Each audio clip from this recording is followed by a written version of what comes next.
Michel, pour avoir été un témoin de cette page de l'histoire.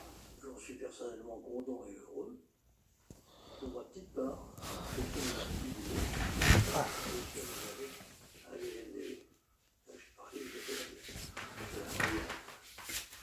Comme André Serre, il est ensuite retourné à la vie civile. Des vies marquées à jamais du sceau de la liberté. On vient de l'apprendre, un accord européen a été trouvé pour répartir dans 6 pays de l'Union les 350 migrants autour. Alors, le navire reprend une ligne. La France annonce qu'elle va en accueillir 150. Cela fait 19 jours que le bateau est en mer. Avez-vous déjà entendu parler des trains fantômes, ces trains introuvables sur le site en ligne de la réservation de la SNCF?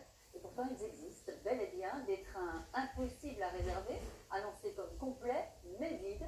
La compagnie ferroviaire se dédouane en expliquant qu'elle ne peut pas faire mieux. Marie Radovic et Guillaume Marc.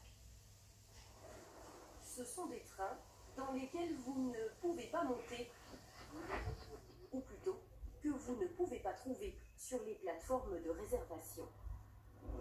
C'est le cas de ce train Ouigo, l'offre à bas coût de la SNCF, qui va de Lille à la gare TGV Haute-Picardie.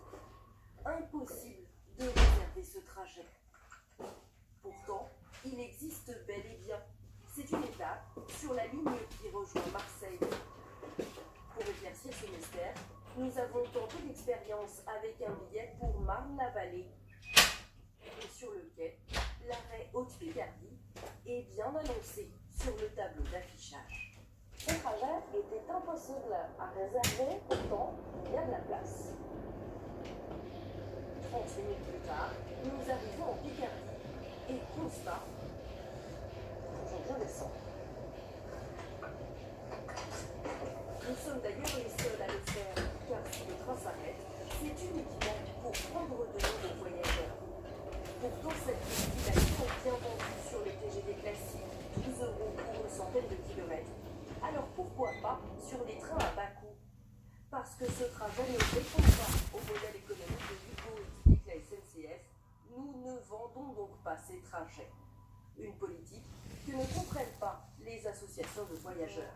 On est dans une région où il peut y avoir des gens qui sont en précarité, qui ont besoin d'économiser quelques euros. Et le Ouigo, il peut être tout à fait utile pour une clientèle comme celle-là. Donc c'est d'autant plus absurde de les empêcher de l'utiliser, même si la distance est courte. Il n'y a pas que les trains grandes lignes qui sont concernés. Au départ de cette petite gare de Picardie, effectuer des correspondances peut rapidement virer au casse-tête. Si un habitant de Chaume ou des environs veut se rendre dans l'Oise, à Crépy-en-Valois, il va chercher sur l'application, et quand il clique pour faire Chaume-Crépy-en-Valois, on lui dit aucun trajet n'est disponible à la réserve. Donc là, par exemple, un soir comme celui-là, l'usager, il prendrait sa voiture.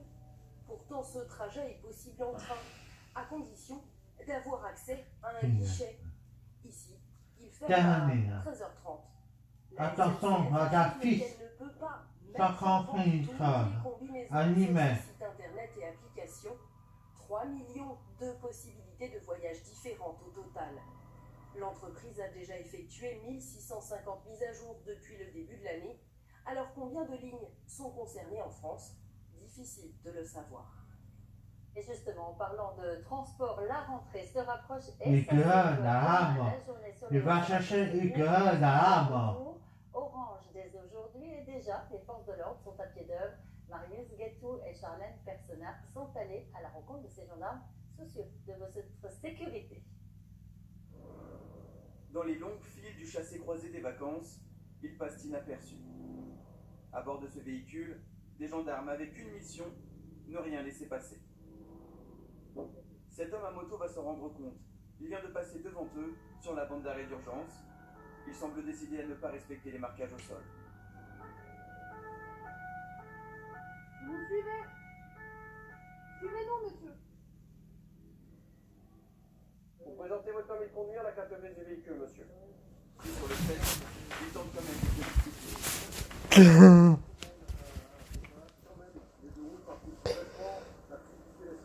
Oui, j'entends. Mais ça encourage les autres à le faire aussi. Résultat, 90 € d'amende et 3 points en moins sur le permis de conduire. Ces gendarmes sont là pour sécuriser l'aire de repos de Montélimar, l'une des plus grandes d'Europe. Pendant l'été, 40 000 vacanciers s'y arrêtent chaque jour. C'est l'équivalent d'une ville comme Bayonne.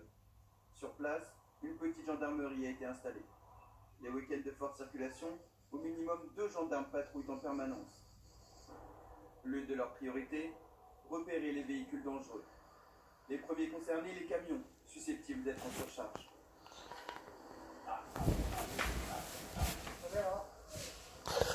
Les 5 plus le 2, donc on aura 3 tonnes 5 et 100 kg de trop.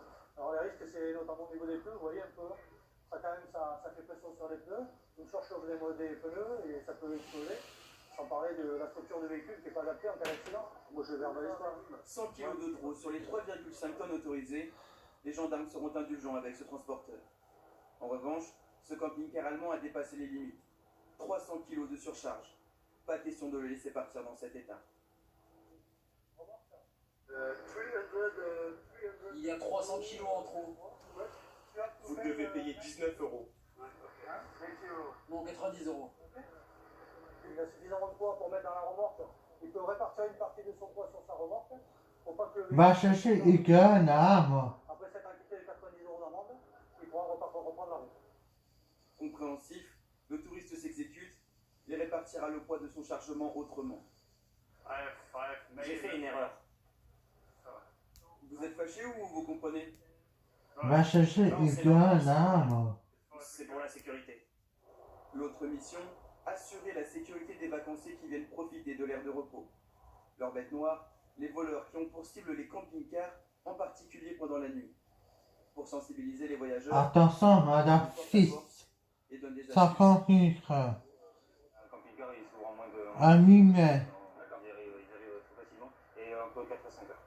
Donc, ne laissez rien d'apparent à l'avant. Prenez tout ce qui est précieux avec vous à l'arrière. On dit ensemble, bien un couloir à l'autre couloir, et on peut en cliquer, puis comme ça on ne pourra pas ouvrir. Vous étiez au courant que c'était resté comme endroit une aire d'autoroute pour les vols notamment? Au courant, ouais, après au niveau du coup de la sangle pour les attacher les portes et tout, ça fait du tout. Donc c'est vrai que c'est pas mal. Avant la mise en place du dispositif, la gendarmerie recensait près de 2 vols par jour sur cette aire d'autoroute pendant les vacances d'été. Le mois dernier, le chiffre est descendu à 1 vol tous les 3 jours. Et vous croiserez d'ailleurs peut-être sur les routes ces radars nouvelle génération. Sophie Lançon, bonjour. Des radars déjà vandalisés alors qu'ils viennent tout juste d'être installés.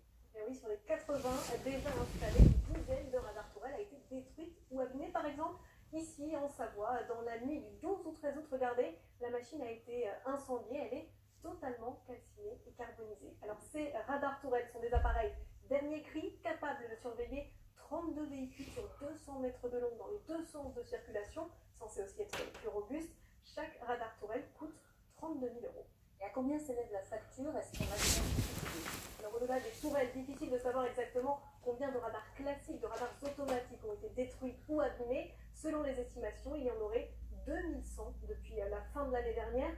En revanche, on connaît le montant de la facture pour l'État, 60 millions d'euros de réparation. Et puis surtout un manque à gagner car il y a forcément moins de PV envoyés aux automobilistes. C'est 300 millions d'euros en moins dans les caisses publiques. Alors une question, que risque-t-on si on s'attaque à ces radars? Eh bien, la sanction peut être lourde en cas de dégradation à la fois judiciaire mais aussi bien sûr financière, jusqu'à 100 000 euros d'amende. De quoi dissuader. Merci beaucoup Sophie. Le succès de la banane à présent, premier fruit consommé au monde et aussi le moins cher. Il en existe plus de 1000 variétés. Mais saviez-vous que les Chinois en sont les plus gros consommateurs, surtout la classe moyenne, soucieuse de sa santé? Arnaud Miguet et Thomas Blanc.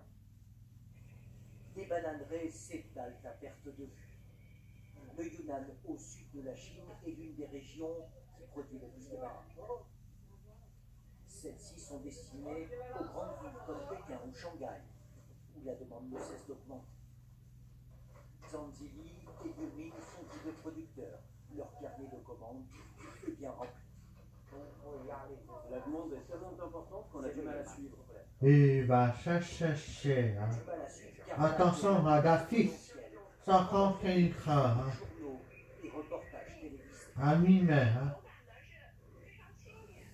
La banane star des émissions culinaires pour cette classe moyenne de plus en plus soucieuse de sa santé. La consommation de banane nature ou panée a explosé. explosé de 50% l'an dernier. Résultat, la Chine doit s'importer. Ici, au poste frontière entre le Laos et la Chine, l'activité est désormais.